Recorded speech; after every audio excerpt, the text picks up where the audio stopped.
House Speaker Nancy Pelosi's husband was arrested and charged for allegedly driving under the influence of alcohol on Saturday night. Records show the 82-year-old's bail was set at $5,000. Paul Pelosi was booked into jail in Napa County, California at around 4 a.m. there on Sunday.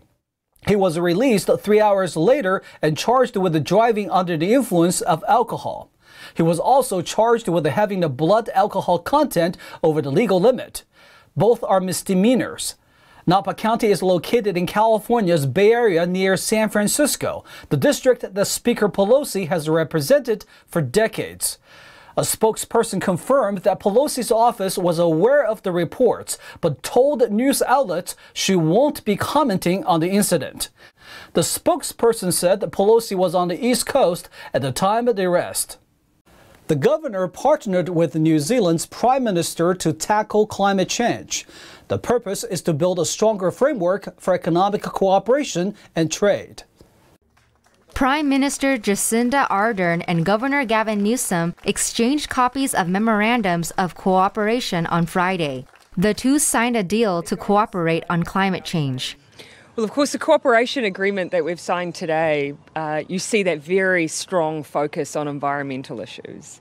And so that's today where we're really focusing in what can be delivered through this partnership. The partnership aims to reduce pollution, bolster clean economy, accelerate the transition to clean energy and zero-emission vehicles, promote nature-based solutions, and more. And it became even more important that we sign memorandums like we are signing here today with like-minded jurisdictions around the world. We did something called an MOU under 2.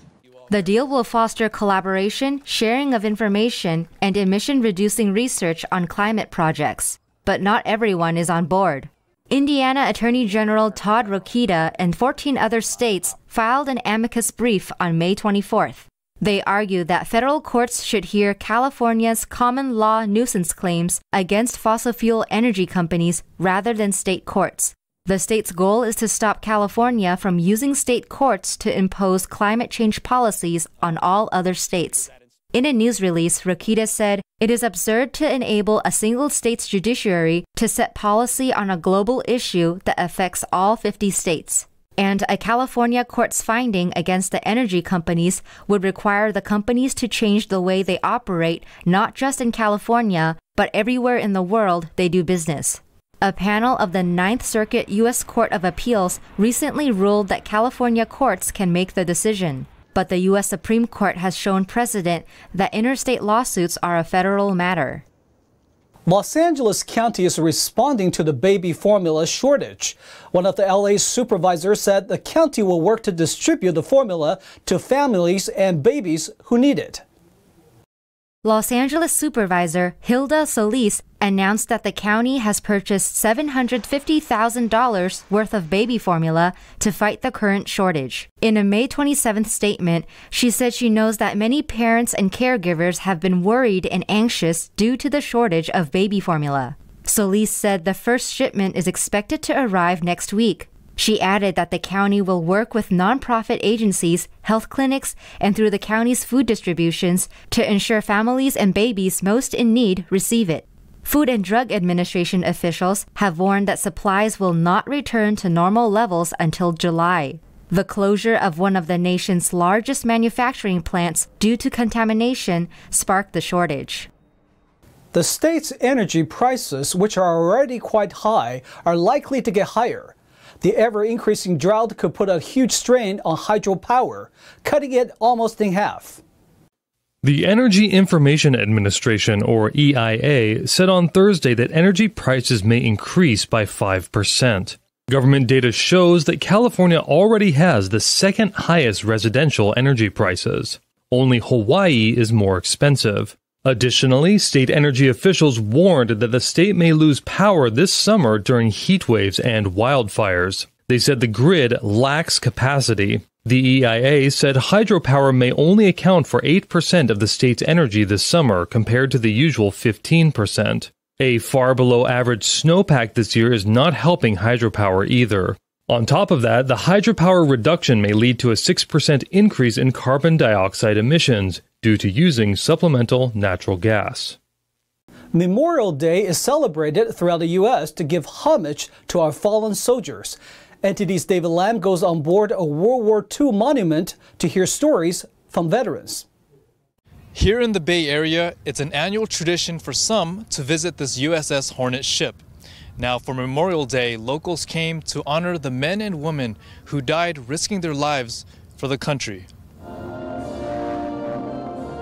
This former USS Hornet crew member served on the Hornet in 1968, and he came back to work on the ship for the last 22 years. You don't learn patriotic feelings at birth. You have to experience and be part of defending our country to actually learn and know what it feels like to be patriotic. Fee was a busing mate and stood watch on the bridge. Pride in our country, and there's a lot of veterans that if the worst case scenario happened, we would still be out there defending our country. Two Rosie Riveters joined the workforce in the 1940s. They recalled their experiences during World War II.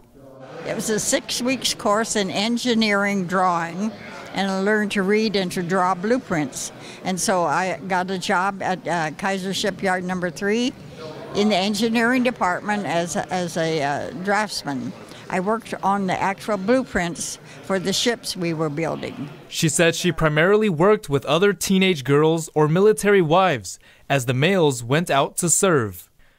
I came to California in 1944 when I was 18 and got a job in the shipyard as a pipe welder and worked there for 11 months.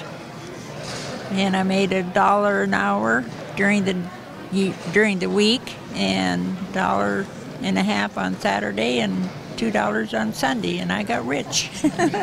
One veteran said what's most important weren't the war stories, but the people he met along the way. He shared a story about a strict captain he faced, but things turned around when that captain became his student. He was a mean guy when I was a student, but he was a pleasant person when he was my student at Top Gun School. So anyway, that's a small story. Crashes and stuff like that are not important. I'm here in one piece with my beautiful family. Couldn't be better. The United States ship Hornet CV-12 was an aircraft carrier and was awarded 9 battle stars for service in World War II. It is one of the most decorated ships in the U.S. Navy. Its air squadrons consisted of fighter, bomber, and torpedo squadrons. Specifically, what has brought us down here today was so often on Memorial Day we forget really what it's all about, and it's a memorial, and it's to appreciate and give respect and remembrance to those that gave their lives in military service. Pierce served 5 years in the Coast Guard. I think to instill that in the boys and have them have an opportunity to really spend a few hours appreciating that is very important. The boys were delighted to see the fighter jet in person, comparing it to the new Top Gun movie they watched. I thought it was really cool because I got to see what type of planes they were actually using in the movie. And yeah, because you didn't get to see so much of the plane in the movie because they're flying them and all that type of stuff. And then also the plane was really cool to see up. I liked the missile on it. It was pretty big. The USS Hornet is one of the 24 legendary Essex-class aircraft carriers constructed during and after World War II. Today, it serves as a museum in Alameda, California, for those that want to appreciate its history and commemorate the nation's heroes. David Lam, NTD News, California.